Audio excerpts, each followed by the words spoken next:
to shut down. So, Senator Warren, why are you so afraid of transparency? Why are you bothered by the fact that Elon Musk is attempting to expose all of this fraudulent spending? What is that about?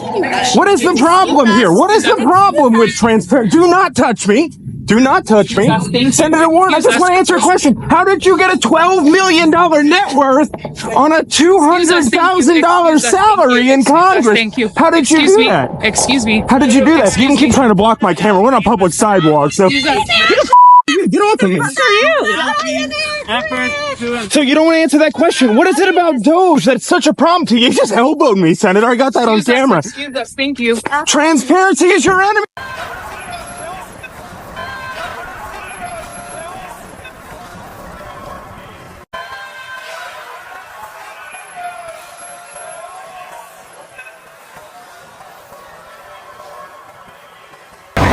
Congressman, what do you have to say about the fact that FEMA just spent $59 million housing illegal immigrants while people in Western North Carolina lived in tents for the past 4 months? What do you have to say about that?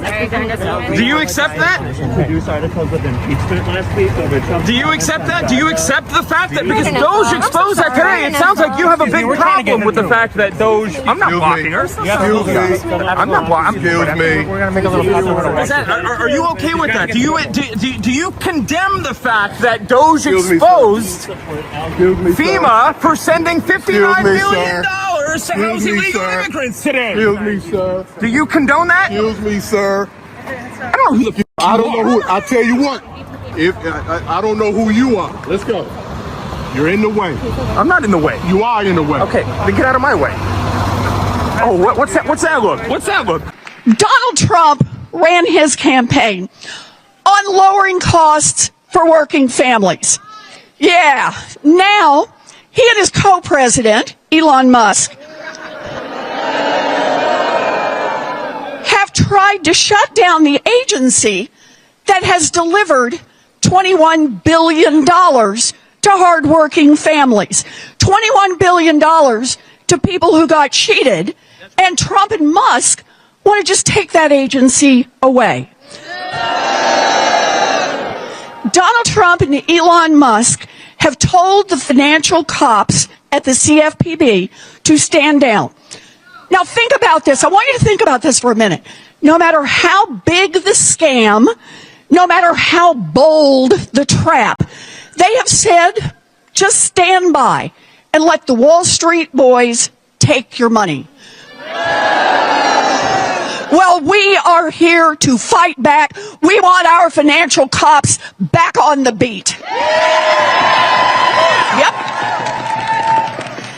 This is a fight, and I want you to watch who this fight is between. This is a fight between millions of hardworking people who just don't want to get cheated, and a handful of billionaires like Elon Musk who want the chance to cheat them. So here's how we have to think about this. For every person who wants to buy a home without getting scammed, this fight is your fight.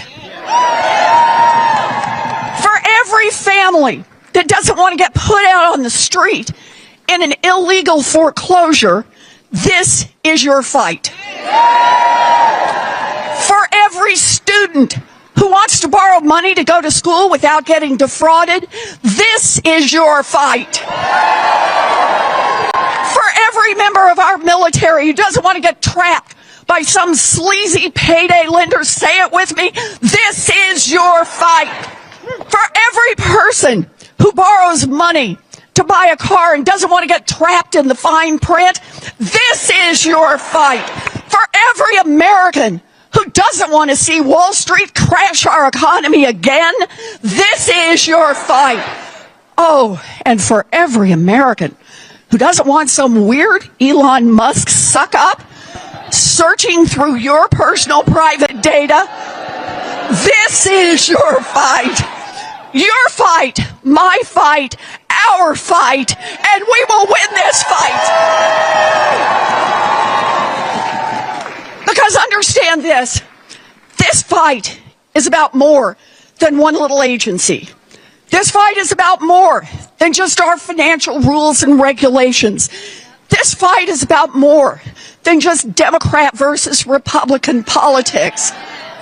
This fight is about hardworking people versus the billionaires who want to squeeze more and more and more money out of them. And now is our time to put a stop to this.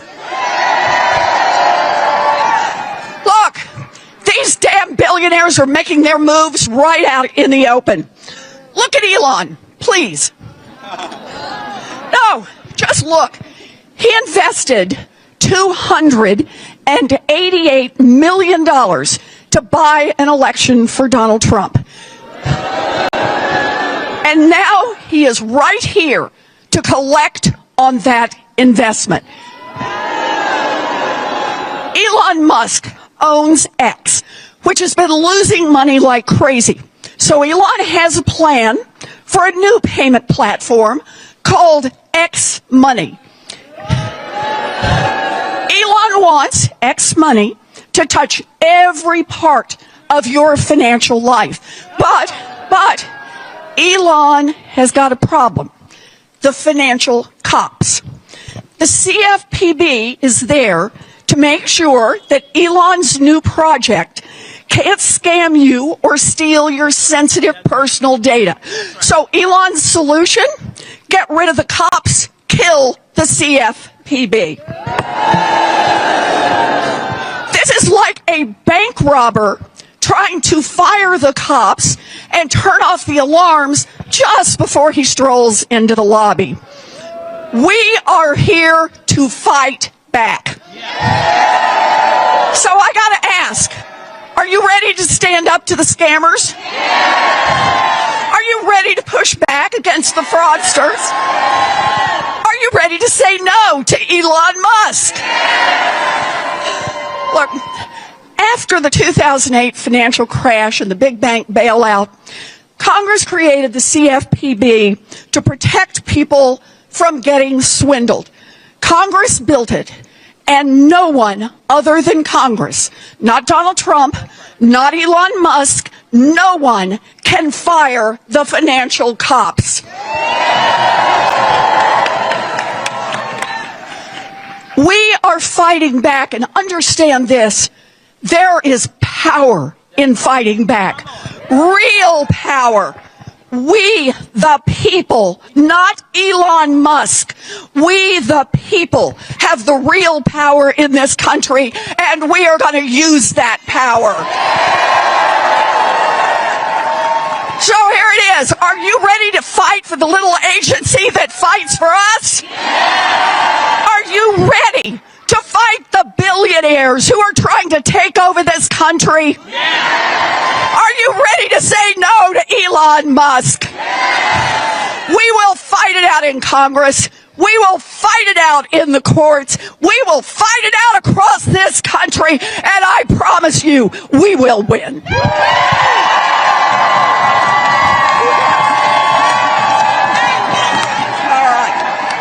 First, if you think someone's stealing, let's say from your family, would you stand by and do nothing, especially when your family was already in financial trouble? Of course you wouldn't stand by and do nothing. You'd take extraordinary measures to protect your family. Well, that's what President Trump did when he decided to tackle government waste and corruption by unleashing DOGE and Elon Musk, who gave a tutorial, by the way, in basic economics from the Oval Office today. We've got a $2 trillion deficit, and if we don't do something about this deficit, the country's going bankrupt. I mean, it's really astounding that the interest payments alone on the national debt exceed the Defense Department budget, which is shocking because we spend a lot of money on defense. But if that just keeps going, we're essentially going to bankrupt the country. In other words, letting the bureaucracy continue to run wild and unaccountable, it's not an option. So what I really want to say is, it's not optional for us to reduce the federal expenses. It's essential. It's essential for America to remain solvent as a country, and it's essential for America to have the resources necessary to provide things to its citizens and not simply be servicing vast amounts of debt. But those who profit off the decline of America, they don't care. Because the totally organic protesters descending upon D.C. almost every day that are organized by deep pocket lobbyists and government unions, they're fighting to keep the federal kleptocracy going. Elon Musk needs to keep his grubby hands, his greedy, grubby hands off of our government. I wish Article 2 gave us the power to impeach fake presidents, too. Because I'd be putting in articles tomorrow morning to impeach Elon Musk, Donald Trump, and Elon Musk. No wonder we're in such a mess. These are unserious people. They have zero solutions. They don't care what happens to America. And oh, by the way, it's just typical gutter language. But watching Elon Musk late this afternoon, it was obvious he's unfazed by all of that noise. And in fact, he kind of welcomes the scrutiny. Your detractors, Mr. Musk, What? including a lot of Democrats, I have detractors? You do, sir. I don't believe it. say that you're orchestrating a hostile takeover of government and doing it in a non-transparent way. What's your response to that criticism? Well, first of all, you couldn't ask for a stronger mandate from the public. The public voted, we have a majority of the public voting for President Trump. We won the House, we won the Senate. The people voted for major government reform. In this presidency, they are going to get what they voted for. And that's what democracy is all about. Of course it is. He's absolutely right. Even Elon's adorable 4-year-old son sitting on his shoulders and standing right next to him can probably grasp that concept. Because President Trump knows his arrangement with Musk is unusual, and it is, let's face it. Giving Elon Musk the floor to speak directly to the American people, it just came off as brilliant. I fully expect to be scrutinized and get a daily proctology exam, basically. I'll be scrutinized nonstop. But with support of the president, we can cut the budget deficit in half from $2 trillion to $1 trillion. And then with deregulation, because there's a lot of sort of regulations that don't ultimately serve the public good. We need to free the builders of America to build. And if we do that, and that means if you can get $1 trillion of economic growth and you cut the budget deficit by $1 trillion, between now and next year, there is no inflation. And like a great teacher, he explains what that actually means to the average Joe out there. That's a fantastic scenario for the average American. I mean, imagine they're going down the grocery aisle and the prices from one year to the next are the same, and their mortgage, all their debt payments dropped. How great is that for the average American? That's great indeed. But did this impromptu Musk tutorial, did it impress any of our favorite media malcontents? President Trump and first buddy Elon Musk at the Resolute desk in the Oval Office defending their aggressive efforts to overhaul the government and root out fraud. There are certain contracts and certain spending at the federal government that Mr. Trump and Mr. Musk don't like. That is what has largely been canceled. Irony died while he was talking. The only unelected party in any of this is Elon Musk. All right, joining me now, Texas Congressman Brandon Gill. Congressman, great to see you. The Democrats have been acting like Elon Musk is Satan here, because he's actually doing, frankly, what journalists who care, and frankly, what all of you on Capitol Hill, and you just got to Capitol Hill, I'm not blaming you, but should have been doing all along, which is watching how the money is spent. He's actually doing it. And now he's public enemy number one? Well, first of all, Laura, thanks for having me on. The hysterics are par for the course for the Democrats. The Democrat Party isn't upset that the federal government is spending hundreds of billions of dollars every single year on wasteful programs and fraudulent programs. What they're upset about is that the waste is finally being exposed. They're like the little kid who's gotten their hand stuck in the cookie jar and they've been caught. What we're finding over the past several weeks is that so much of the left's institutional ecosystem is inorganic. It wouldn't exist were it not for billions of taxpayer dollars every single year funding it. Think about left-wing media, NPR, PBS. We're even paying tax dollars to Politico and the BBC. Think of the left-wing NGOs that we're funding that are facilitating the invasion of our country by illegal aliens, the millions of dollars that are funding transgender surgeries and transgender activism all over the globe. This is what the leftist political movement has been based on, and we're finally calling it out. We're ending these programs, and the left can't handle it. Well, and of course, Democrats know that this is their power base. This is how they affect the culture. This is how they fund their friends. And that includes subscriptions to various media outlets. Some of them might be legitimate, but the Democrats, so far at least, Congressman, they are refusing to engage on this topic or even work with Republicans much at all. Watch. There's very little appetite to help Republicans when we don't trust that Donald Trump is going to spend the resources that we've allocated. With Elon Musk and his unelected friends running through and combing through the federal system, we don't have those assurances. Congressman, your reaction? Well, I find it funny that the Democrats are obsessed with Elon Musk being unelected. The entire point of the DOGE process is to bring accountability back to the unelected administrative state. Laura, over the past several decades, Congress has abdicated power to a growing bureaucracy that is metastasizing, that is acting against the interests of the American people, against the will of the American people. We are reining that in, first by exposing the waste and the corruption, and then the next step is going to be defunding these agencies or abolishing them outright. Yeah, Congressman, let me jump in here, though, because Congress can actually do a lot more, and thank God we have someone who's volunteering his time when he's, richest person in the world and has a lot of other things he could be doing, but thank God we have him. But Congress actually could step in, could it not, and amend the Administrative Procedure Act, which is at the heart of a lot of these legal challenges. We're going to get to some of that later on, but Congress can do a lot more to pull back the accountability and pull back authority from these agencies that, frankly, they've delegated an enormous amount of authority to over decades. Before you were even born, this was going on. This has been happening for decades, Congressman.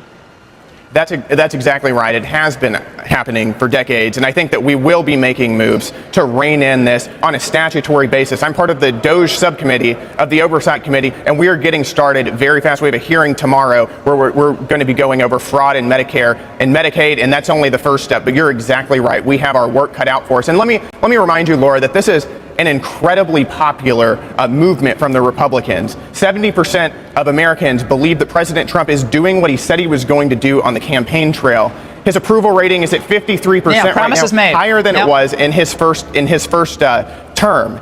Elon Musk in the DOGE movement is polling higher than President Biden did in his final week of office. This is what the American people want. And Congressman, are you the youngest congressman currently serving in the U.S. government? Is that right? I'm the youngest Republican. Youngest Republican and a Dartmouth College graduate. Thank you very much.